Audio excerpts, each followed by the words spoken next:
साथियों नमस्कार। आज मैं आपके समक्ष एक विशेष विषय सूचना अधिकार अधिनियम 2005 the right to information act 2005 के बारे में बताना चाहता हूं। सूचना अधिकार अधिनियम 2005 की संक्षिप्त जानकारी को साधारण भाषा में समझाने के लिए ये वीडियो आपके समक्ष प्रस्तुत है। साथियों, सबसे पहले तो आप जानना चाहेंगे कि सूचना अधिकार अधिनियम 2005 के संदर्भ में इसकी पृष्ठभूमि क्या है, इस अधिनियम को बनाने का उद्देश्य क्या है। तो मैं बताना चाहता हूं कि संपूर्ण भारत में पिछले कई दशकों से सरकारी क्षेत्र, अर्ध सरकारी क्षेत्र, स्वतंत्र निकाय, सरकार से सहायता व अनुदान प्राप्त संस्थान, प्रतिष्ठानों के कार्यों में पारदर्शिता में कमी को देखते हुए सरकार के द्वारा महसूस किया गया कि भ्रष्टाचार पर अंकुश लगाने एवं लोकतंत्र को मजबूत करने के उद्देश्य से केंद्र सरकार ने सूचना अधिकार बिल को संसद में पारित करवाकर देश में 12 अक्टूबर 2005 को सूचना अधिकार अधिनियम 2005 को कानून के रूप में लागू किया गया। यह कानून बहुत ही प्रभावी तरीके से देश में कार्य कर रहा है। इस कानून के आने के बाद से भारत में भ्रष्टाचार करने वालों का असली चेहरा भी देश की जनता के सामने आया है। यह कानून भ्रष्टाचार पर अंकुश लगाने एवं लोकतंत्र के पोषक के रूप में इसकी अहम भूमिका निभा रहा है। अब इस सूचना अधिकार अधिनियम 2005 का क्षेत्र क्या है, जिसके बारे में आपको सूचनाएं दी जा सकती हैं। 12 अक्टूबर 2005 से यह अधिनियम भारत में जम्मू कश्मीर को छोड़कर पूरे भारत पर लागू हो चुका है। सूचना अधिकार अधिनियम 2005 के अंतर्गत आने वाले क्षेत्र राष्ट्रपति भवन, भारत की संसद, भारत सरकार सभी मंत्रालय, राज्य सरकारों के सभी मंत्रालय, विधानसभाएं, संघ लोक सेवा आयोग, भारत का निर्वाचन आयोग, विश्वविद्यालय अनुदान आयोग, राष्ट्रीय महिला आयोग, अल्पसंख्यक आयोग, अनुसूचित जाति एवं जनजाति आयोग, केंद्र सरकार और राज्य सरकारों द्वारा गठित कमेटियां आदि आदि। संसद और विधानसभाओं द्वारा स्थापित सभी प्रतिष्ठान, जन प्राधिकरण, स्वतंत्र निकाय संस्थान, सर्वोच्च न्यायालय, उच्च न्यायालय, लोअर कोर्ट, लेबर कोर्ट एवं अन्य निकाय एवं संस्थान जिन पर स्वामित्व सरकार के अधीन है। ऐसे गैर सरकारी स्वयंसेवी संगठन, वन सभी संगठन व संस्थाएं जो भी सरकार से प्रत्यक्ष या अप्रत्यक्ष अप्रत्यक्ष रूप में अनुदान या सहायता प्राप्त करते हों, वह सभी सूचना अधिकार अधिनियम 2005 के तहत आते हैं। अब मैं बताना चाहूँगा कि सूचना अधिकार अधिनियम, इसकी परिभाषा और इसका अर्थ क्या है। साथियों, सूचना की परिभाषा में वह सभी प्रकार के दस्तावेज शामिल हैं जो सरकारी क्षेत्र, अर्ध सरकारी क्षेत्र, स्वतंत्र निकाय, सरकार के सहायता प्राप्त व अनुदान प्राप्त संस्थानों, प्रतिष्ठानों, संस्थानों में समय समय पर तैयार किए जाते हैं, जैसे अभिलेख, दस्तावेज, ज्ञापन, ईमेल, सलाह, आदेश, निर्देश, नियम, उपनियम, लॉगबुक, निविदा, टेंडर, रिपोर्ट, कागजात, नमूने आदि। सूचना अधिकार का अर्थ आप जानना चाहेंगे। सरकारें चाहे केंद्र की हों या राज्य की, नागरिकों को क्या क्या सुविधाएं दी जा रही हैं, सुविधाओं को प्राप्त करने के क्या क्या तरीके हैं, जिनके द्वारा सुविधाओं को प्राप्त किया जा सकता है, जनता द्वारा की गई शिकायतों पर क्या क्या कार्रवाई की गई है, सरकारी कार्य का सामाजिक यानी सोशल ऑडिट कर सकता है, उसे देख सकता है, केंद्र एवं राज्य सरकारों ने किन किन मदों पर कितना कितना खर्च किया गया है, उससे संबंधित सूचनाएं आप प्राप्त कर सकते हैं। कार्यों, दस्तावेजों तथा अभिलेखों का निरीक्षण करना, नोट एवं उदाहरण को लेना, दस्तावेजों या अभिलेखों को प्रमाणित अटेस्टेड कॉपी को लेना, सामग्री लेना, जैसे निर्माण कार्य में प्रयोग में आने वाली सामग्री या सरकारी क्षेत्र में अन्य सामग्री के नमूने लेना, फ्लोपी टेप्स आदि में सूचना प्राप्त करवाना, केंद्रीय सूचना आयोग के अनुसार फाइलों को नेट शीट टिप्पणी भी देखी जा सकती है। सूचना अधिकार अधिनियम 2005 के अंतर्गत आवेदन कैसे करें, इसके लिए बहुत महत्वपूर्ण विषय है। आवेदन आप सादे कागज पर कर सकते हैं। प्रार्थी के रूप में आवेदन पत्र लिखित रूप में इलेक्ट्रॉनिक माध्यम से हिंदी, अंग्रेजी एवं स्थानीय भाषा में आप दे सकते हैं। विकलांग व्यक्ति, अनपढ़ व्यक्ति सूचना का प्रार्थना पत्र भरने के लिए जन सूचना अधिकारी की सहायता ले सकता है। विशेष सूचना प्राप्ति के लिए कारण बताना जरूरी नहीं है। एक प्रकार की सूचना का संबंध जब अलग अलग अथॉरिटियों से होता है तथा जिस जन सूचना अधिकारी को आवेदन पत्र दिया है वह उन सभी की जानकारी देगा, तब आवेदन अलग अलग भेजेगा।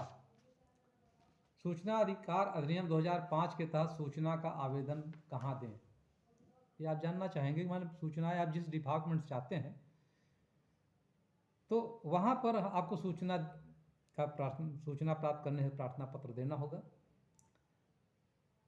आवेदन पत्र को शीघ्र निपटाने हेतु संबंधित विभाग के जन सूचना अधिकारी एवं सहायक जन सूचना अधिकारी को प्रार्थना पत्र देना होता है। प्रार्थी अगर चाहे तो आवेदन पत्र अपने नज़दीकी किसी भी विभाग के जन सूचना अधिकारी, सहायक जन सूचना अधिकारी को दे सकता है।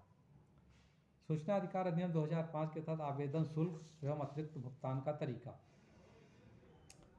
साथियों, भारत सरकार ने निम्नलिखित शुल्क निर्धारित किया है। आवेदन शुल्क ₹10 आवेदन पत्र के साथ जमा करवाना होता है। उसके लिए संबंधित विभाग में नकद जमा करवाकर डिमांड ड्राफ्ट, बैंकर चेक अथवा पोस्टल ऑर्डर के माध्यम से जमा करवाना होता है। नकद भुगतान के अलावा डिमांड ड्राफ्ट, बैंकर चेक अथवा पोस्टल ऑर्डर जमा करवाने के मामले में लेखा अधिकारी लिखकर ऊपर की ओर खाते में लिखा जाना चाहिए। इसके अलावा अपना नाम व निवास का पता भी उस पर लिखना होता है। सूचना के कागजात के लिए ₹2 प्रति पृष्ठ अतिरिक्त भुगतान करना होता है। बड़े साइज के पेपर वाली सूचना का वास्तविक मूल्य देना होता है। नमूने एवं मॉडल के मामले में वास्तविक मूल्य देना होता है। सूचना फ्लॉपी में ₹50 का भुगतान करना होता है। मतलब ₹10 का पोस्टल ऑर्डर या किसी भी माध्यम से नकद जमा करके आप अपना प्रार्थना पत्र सूचना के लिए दे सकते हैं। और आवश्यकता अनुसार जिस तरह की सूचनाएं हों उसके लिए अलग अलग व्यवस्थाएं हैं। आप उसके माध्यम से अपना सूचना जो निर्धारित हमने बताया अभी, ₹2 से लेकर के ₹50 तक फ्लॉपी के रूप में अगर चाहिए तो आपको वहाँ से सूचना आएगी, आप अतिरिक्त रूप से जमा करेंगे और आपको सूचनाएं प्राप्त कराई जाएंगी। दस्तावेजों के निरीक्षण के लिए भी आप मांग कर सकते हैं। आवेदक चाहे तो दस्तावेजों का निरीक्षण करने हेतु लिखित आवेदन करके सूचना लेने से पहले दस्तावेजों का अवलोकन भी कर सकता है। उसके लिए पहला घंटा यानी 60 मिनट में कुछ अंश के लिए ₹5 प्रति घंटा शुल्क जमा करवाना होता है। साथियों, गरीबी की रेखा के नीचे जीवन यापन करने वाले प्रार्थी को कोई भी शुल्क नहीं देना होगा, लेकिन आवेदक को BPL के प्रमाण पत्र की प्रतिलिपि के साथ आवेदन देना होगा। आवेदन पत्र को निपटाने की समय सीमा क्या है? अगर आप किसी सूचना प्राप्त करने के लिए आवेदन पत्र देते हैं तो किस दिनों के अंदर आपको सूचना प्राप्त होनी चाहिए उसके बारे में बताना चाहूँगा। आवेदन पत्र के निपटाने के लिए निम्न समय सीमा को निर्धारित किया गया है। किसी नागरिक की लाइफ अथवा लिबर्टी से संबंधित आवेदन पत्रों का निपटारा 48 घंटे में सूचना अधिकारी को करना होता है। साधारण आवेदन पत्र के मामलों में 30 दिन में निपटारा करना होता है। यदि आवेदक द्वारा किसी दूसरे विभाग में आवेदन किया हो तो ऐसे में 5 दिन का अतिरिक्त समय मिलाकर 35 दिन में निपटारा करना होता है। सूचना अगर तीसरी पार्टी संबंधित हो 10 दिन का अतिरिक्त समय यानी 40 दिन में निपटारा करना होता है। साथियों, आप जानना चाहेंगे सूचना को उपलब्ध करवाने का तरीका क्या है। आवेदन को सूचना जन साधारण डाक द्वारा भेजी जाती है, यानी आप जो भी सूचना मांगते हैं जन सूचना अधिकारी उसको साधारण डाक से आपके पास भेजता है। आवेदन चाहे तो खुद सूचना जाकर संबंधित सूचना अधिकारी से प्राप्त कर सकता है। सूचना के अधिकार के अंतर्गत सूचना न देने पर भी कुछ प्रतिबंध हैं, उसके लिए जानकारी देना चाहूँगा। आवेदक द्वारा दिए गए आवेदन पर जन सूचना सहायक जन सूचना अधिकारी अगर सूचना नहीं दिए जाने के बारे में निर्णय लेता है तो उसे निम्न कारणों को बताना होगा कि माने कुछ कारण से वो सूचना नहीं दे रहा है।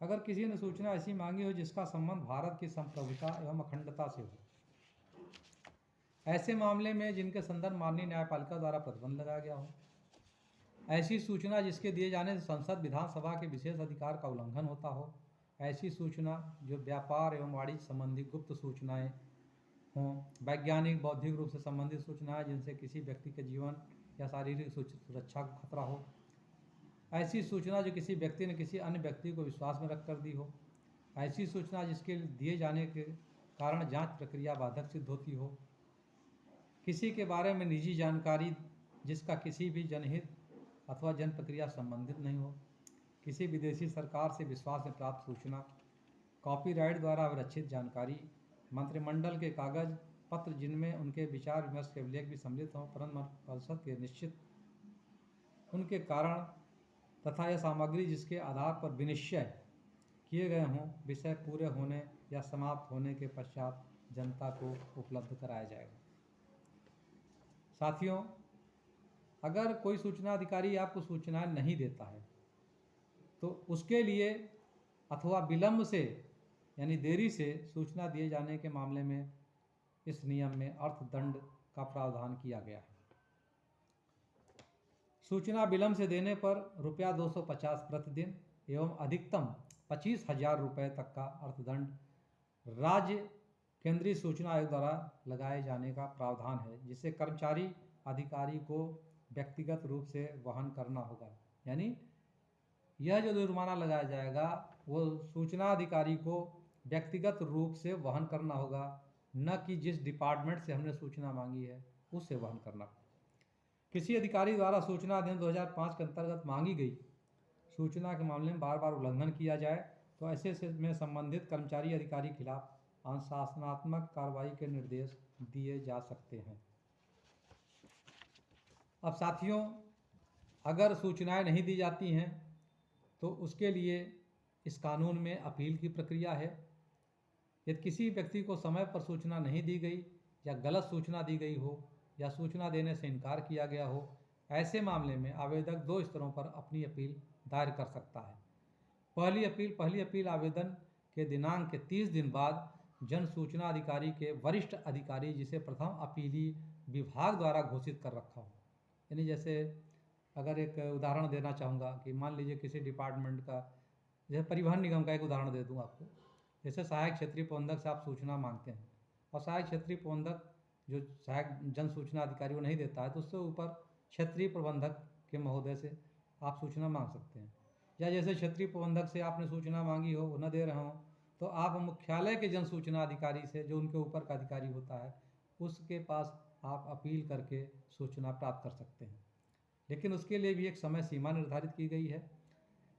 इसका निपटारा 30 दिन से लेकर 45 दिन तक संबंधित अपीली अधिकारी को करना होता है। दूसरी एवं अंतिम अपील, प्रथम अपीली अधिकारी के यहाँ की गई सुनवाई और कार्रवाई से अगर कार्रवाई से आवेदक संतुष्ट नहीं हो तो उसके विरुद्ध दूसरी एवं अंतिम अपील राज्य सूचना आयोग एवं केंद्रीय सूचना आयोग के समक्ष 90 दिन में अपील दायर करनी होती है। इस अपील को निपटारा करने की कोई समय सीमा तय नहीं की गई है। अब आपको मैं बताना चाहूँगा केंद्रीय सूचना आयोग का पता। ये आप स्क्रीन पर देख सकते हैं। मैं आपको दिखाना चाहूँगा।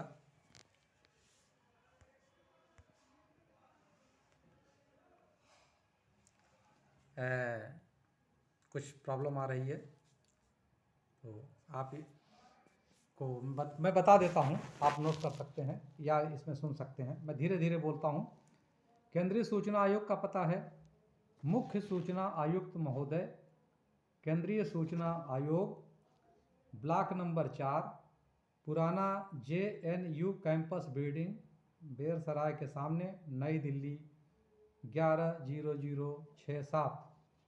पत्राचार का जो नया पता है केंद्रीय सूचना आयोग, अगस्त, क्रांति भवन, कमरा नंबर 326, दूसरी मंजिल, RK पुरम, नई दिल्ली। साथियों, राज्य केंद्रीय सूचना आयोग द्वारा दिए गए निर्णय के संबंध में संबंधित विभाग द्वारा न्यायालय की शरण के संदर्भ में बताना चाहूँगा। राज्य केंद्रीय सूचना आयोग द्वारा दिए गए निर्णय जो आवेदक के हक में हों, ऐसे में कई मामलों संबंधित विभाग सूचना आयोग के आदेशों के विरुद्ध माननीय उच्च न्यायालय में इस मामले को चलाया जाता है। ऐसे में हाई कोर्ट सर्वप्रथम संबंधित विभाग से रुपया 10,000 जमा करवाकर आवेदनकर्ता को चेक द्वारा उस राशि का भुगतान कर देता है।